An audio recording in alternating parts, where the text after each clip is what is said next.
This is Priya. ఈరోజు మనతో పాటు స్టూడియోలో ఉన్నారు Mind Vision Venugopal, chief cognitive behaviour architect. Hi sir, how are you?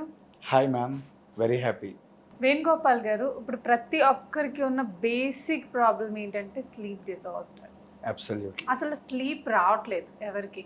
మెలిటోనిన్ hormone gummies వాడటం, లేకపోతే టాబ్లెట్స్ తీసుకోవటం, స్లీపింగ్ పిల్స్ తీసుకొని నిద్రపోవాల్సిన పరిస్థితికి వచ్చేసారు. న్యాచురల్ స్లీప్ అనేది ఎవ్వరికీ రావట్లేదు, చిన్న పిల్లలకి తప్ప. కరెక్ట్. వాళ్ళు కూడా ఇబ్బంది పడుతున్నారు. కరెక్ట్. అసలు ఎందుకు ఇలా జరుగుతుంది? అసలు పడుకునేటప్పుడు నెగిటివ్ థాట్స్ అనేవి ఎందుకు వస్తాయి? ఇక్కడ 2 ఫ్యాక్టర్స్ చెప్తానండి.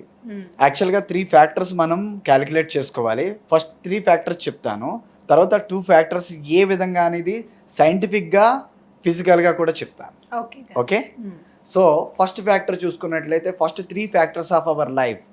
ఫస్ట్ బయాలజికల్ ఫ్యాక్టర్, మన యొక్క వైశాల్యం విస్తీర్ణం, అంటే ఒక మనిషి యొక్క హైటు వెయిట్ బిఎంఐ అని పిలుస్తాం. మన యొక్క హైటు వెయిట్ తగ్గట్లు ఉంటుందా, మన వయసుకు తగ్గట్లు ఉంటుందా? మన average BMI 22, are you be able to maintain that or not? అది ఫస్ట్ చూసుకోవాల్సింది as per the biological factor. Okay, overweight ఉన్నా కూడా స్లీప్. ఆబ్వియస్లీ ఓవర్ వెయిట్ ఉన్నా సరే డిస్టర్బెన్సెస్ ఉంటాయండి. కరెక్ట్.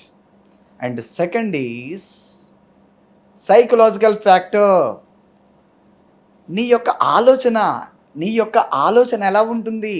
నీ యొక్క ఉద్యోగం మీద ఎక్కువ పెడుతున్నావా, నీ యొక్క భవిష్యత్తు మీద ఎక్కువ పెడుతున్నావా, నీ యొక్క చదువు మీద ఎక్కువ పెడుతున్నావా, నీ యొక్క గోల్ మీద ఎక్కువ పెడుతున్నావా, ఓవర్గా ఎక్స్పెక్ట్ చేస్తున్నావా, నిన్ను నువ్వు ఎక్కువ డిస్టర్బ్ చేసుకుంటున్నావా? ఇది చూడండి. సైకలాజికల్ ఫ్యాక్టర్స్లో చూసుకుంటే చాలామంది వాళ్ళ ఎక్స్పెక్టేషన్ ఓవర్గా వెళ్ళిపోతూ ఉంటుంది. కొన్ని సందర్భాల్లో చూడండి, ఎగ్జాంపుల్ చెప్తా, దీనికి సింపుల్ ఎగ్జాంపుల్ చెప్పనా? మనం చదువుతున్నాం కదా, చదివినప్పుడు నేను రేపు ఎగ్జామ్ ఉందనగా ఈరోజు నేను చదివితే ఎలా ఉంటుంది? ఓవర్గా స్ట్రెస్ ఫీల్ అవుతాను, ఓవర్గా కన్ఫ్యూజన్ ఉంటుంది, చదివింది కూడా మర్చిపోతాం. Because of one negative hormone called cortisol. అది యాక్టివేట్ అయిపోతుంది. కార్టిసోల్ యాక్టివేట్ అవుతుంది, మీరు ఎక్కడో ఉక్కిరి బిక్కిరి అవుతున్నారండి. అనవసరమైన ఆలోచనలు ఎక్కువ ఆలోచిస్తున్నారు. మీరు ఏ ప్రొఫెషన్ చేయొచ్చు, ఏ బిజినెస్ చేయొచ్చు, ఏ ఉద్యోగం చేయొచ్చు, లేదా విద్యార్థులైనా సరే ఉక్కిరి బిక్కిరి చేసుకోకండి, సునాయాసంగా చేయండి. ఆర్గనైజ్డ్ మేనర్గా మీ ప్లాన్ చేసుకోగలిగితే ఇది సైకలాజికల్ డిస్ఫంక్షన్, సైకలాజికల్ ఆస్పెక్ట్. ఇంకా థర్డ్ ఫ్యాక్టర్ సోషల్ ఫ్యాక్టర్, జనం గురించి, అంటే కల్చర్. ఇప్పుడు చూస్తే మనం మిడ్ నైట్ బిర్యానీ 1 గంటకు కూడా మన పబ్ కల్చర్ వచ్చింది. సిటీస్లో బాగా వెళ్తున్నాం. అది లేదు, ఇది లేదు, ఆ టైము లేదు, ఈ టైము లేదు. Late nights even we are taking. Food ఎప్పుడైతే లేట్ తీసుకుంటున్నాం, మన పూర్వీకుల్లో చూద్దామండి. సోషల్ ఫ్యాక్టర్లు ఎందుకు చెప్పాల్సి వస్తుందంటే, మన పూర్వీకులు ఉదయానికి ముందు, అస్తమయం ముందు, సూర్యోదయం సూర్యాస్తమయం ఈ 2 చోట్లే ఫుడ్ తీసుకున్నారు. తర్వాత లేదు. ఎందుకు తెలుసా? డైజెషన్, గట్ అనేది మన మెదడుకి సెకండ్ మెదడు ఏంటంటే గట్ అంటామండి. మన పెద్ద పేవు అనేది చాలా ఇంపార్టెంట్. ఎందుకో తెలుసా? మన యొక్క మూడ్ స్వింగ్స్ని ఇచ్చేదే గట్. మీరు కోపమించుకోండి, ఆకలేదు. మీరు హ్యాపీగా ఫీల్ అవ్వండి, ఆకలేదు. అవునా కాదా?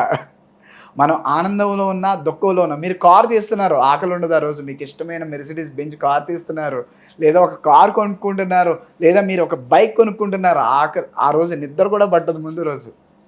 ఎప్పుడు తెల్లారుతుందా, ఎప్పుడు షోరూమ్కి వెళ్దామా, ఎప్పుడు డెలివరీ తీసుకుందామా అన్నట్లు ఉంటుంది. అవునా? సో మూడ్ స్వింగ్స్ని ప్రేరేపించేది కూడా గట్. ఆ గట్ శుభ్రంగా ఉండాలంటే ఫస్ట్ మనం తీసుకునే ఫుడ్ సూర్యాస్తమయానికి ముందుగా ఉన్నట్లయితే చిన్న మార్పు ట్రై చేయండి. ఎందుకు చేయకూడదు?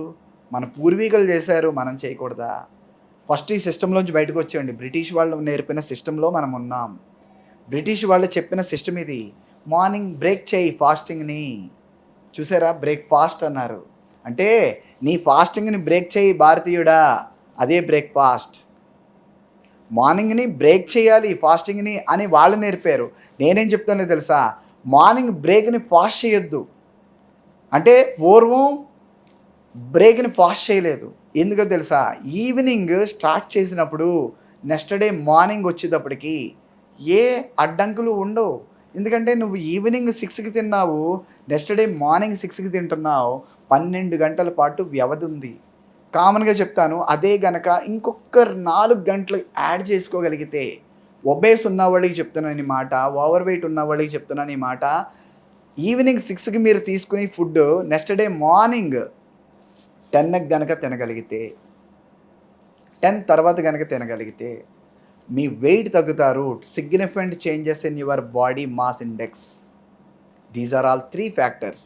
తద్వారా ఏంటో తెలుసా అండి, గట్ ఎప్పుడైతే క్లీన్ అవుతుందో, గట్ ఎప్పుడైతే ఫిట్గా ఉంటుందో ప్రశాంతమైన నిద్ర వస్తుందండి. మన మూడ్ స్వింగ్స్ కూడా బాగుంటాయి. మూడ్ స్వింగ్స్ బాగుండడం వల్ల మన ఆరోగ్యం కూడా బాగుపడుతుంది. అట్ ద సేమ్ టైం ఇంకో రీజన్లో చెప్తాను. నేను 3 ఫ్యాక్టర్స్ తర్వాత 2 ఫ్యాక్టర్స్ అన్నాను. ఈ 2 ఫ్యాక్టర్స్ ఏంటి? ఈ 2 different dimensions we can called as. ఈ 2 డిఫరెంట్ డైమెన్షన్స్లో చూసుకున్నట్లయితే which kind of dimension? First dimension ఏంటంటే, మనం తీసుకున్నది హార్మోనల్గా, ఇంటర్నల్గా. మీరు అన్నారు, నేను హార్మోనల్ గమ్స్ తీసుకున్నా సరే నిద్ర, అంటే మెలిటోనిన్ గమ్స్ తీసుకున్నా నిద్ర రావట్లేదు. ఎందుకు రాదు? బికాస్ వన్ థింగ్, ఆర్టిఫిషియల్గా ఇచ్చినంత మాత్రం రాదండి. మన లైఫ్ స్టైల్లో అది పార్ట్ అవ్వాలి. అంటే ఈ విధంగా మీరు గనక రోజు వాకింగ్ బేర్ ఫుట్ మీద గనక రోజు నడవగలిగితే, మీరు ఫిజికల్గానే కాదండి, సైకలాజికల్గా కూడా చాలా చాలా స్టామినా డెవలప్ అవుతుంది. అలాగే మీరు అందం కూడా పెరుగుతుందండి. ఆరోగ్యం, అందం ఈ 2 కూడా వస్తాయి. ఆరోగ్యం, అందం వచ్చినప్పుడు మనకి ఆర్థికమైన ప్రాబ్లమ్స్ కూడా ఉండవు. అంటే ఆర్థికంగా అంటే ఫినాన్షియల్ ప్రాబ్లమ్స్ కూడా పెద్ద అనిపించవు. ఎందుకో తెలుసా? ఇవన్నీ ఉన్నప్పుడు మనకి అంతా కాదు అని అనిపిస్తుంది. ఇంకోటి, ఇది నాది, ఇది నేను అనే ఆలోచన నుంచి బయటకు వద్దాం. ఇది నాది, ఇది నేను అనే ఆలోచన నుంచి బయటకు వచ్చి ఇది మనది అనే ఆలోచన చేసుకోగలిగితే, మన చుట్టూ జరుగుతున్నప్పటికీ మనం అక్కడ ఉండలేనప్పటికీ కూడా జరిగేటి పని జరుగుతుంది అనే ధీమాతో ఉండగలిగితే, ఏ మాత్రం కూడా టెన్షన్ లేకుండా ప్రశాంతంగా గుండెల మీద చెయ్యేసుకుని పడుకోవచ్చు. ఇది ఎవరికి చెప్తానో మీకు అర్థం చేసుకోండి. ఎవరికి చెప్పాను ఈ మాట? Business people. బిజినెస్ జరుగుతూ ఉంటుంది, వాళ్ళ దృష్టి అంతా అక్కడే ఉంటుంది, నిద్ర ఉండదు. మెయిన్గా నన్ను అప్రోచ్ అయిన చాలామంది ప్రముఖులు అడుగుతూ ఉంటారు, సార్ ఇలా ఉంటుంది సార్ అని. అందుకని చెప్తున్నాను ఈ మాట. అడగకుండా మరీ చెప్తున్నానండి. ఎందుకో తెలుసా? నిద్ర రావడానికి ఏదైనా టిప్ ఉందా అండి? నిద్ర రావడానికి టిప్ అంటే ఒకటేనండి, ప్రతిరోజు చిన్న లైఫ్ స్టైల్ మాడిఫికేషన్ చేసుకోవాలి. ఉదయం మాటలు ఒక మెడిటేషన్. ఆ మెడిటేషన్ ఎలా ఉండాలో తెలుసా? మీ కళ్ళు, ముక్కు, చెవులు, నాలుక మొత్తం పంచేంద్రియాలని నిమగ్నం చేసి ఒక చోట, అంటే మీరు కళ్ళు మూసుకుంటే మీకు ఆలోచన రాకూడదు. కళ్ళు మూసుకుంటే ఏదో పేరుకి చేసామన్న పేరుకి కాదు, అలాగని నిద్ర రాకూడదు. ఎందుకో తెలుసా? చాలామంది ఏంటంటే మెడిటేషన్ అంటే కళ్ళు మూసుకున్నాక ఒక 5-10 నిమిషాలు అయ్యాక నిద్రలోకి వెళ్ళిపోతున్నారు. దాన్ని మెడిటేషన్ అని అనుకుంటున్నారు. This is not right way. So ఒక చోట దృష్టి కేంద్రీకరించండి. అదేంటంటే శ్వాస మీద ధ్యాస. ఇన్హేల్ చేస్తున్నారా? ప్రాణాయామ చేసే ప్రాసెస్ ప్రయత్నించండి. ప్రాణాయామ చేయండి, సూపర్ ఉంటుంది. మన బ్రెయిన్కి ఫుడ్డు ఆక్సిజన్. మన బ్రెయిన్కి ఆక్సిజన్ పర్ఫెక్ట్గా ఇస్తున్నప్పుడు ఆక్సిజన్, అందువల్ల చూడండి ఆవలింతలు ఎందుకు వస్తాయి తెలుసా? ఆవలింతలు వస్తాయి కదా, పడుకునేటప్పుడు ఆవలింతలు ఎందుకు వస్తాయి? బ్రెయిన్కి వెళ్ళాల్సిన ఆక్సిజన్ అందక బాడీ లాగేసుకుంటే ఆ బ్రెయిన్ ఎడిషనల్గా ఎక్స్పెక్ట్ చేస్తుంది ఆక్సిజన్ని బయట నుంచి. అప్పుడే అని తీసుకుంటాం, ఆవలింత ఇలా తీసుకుంటాం, అప్పుడు బ్రెయిన్ హ్యాపీగా ఫీల్ అవుతుంది, అప్పుడు నిద్ర వస్తుంది. చూసారా లేదా? ఆవలింత వచ్చిందంటే నిద్ర వస్తుంది, అబ్జర్వ్ చేయండి.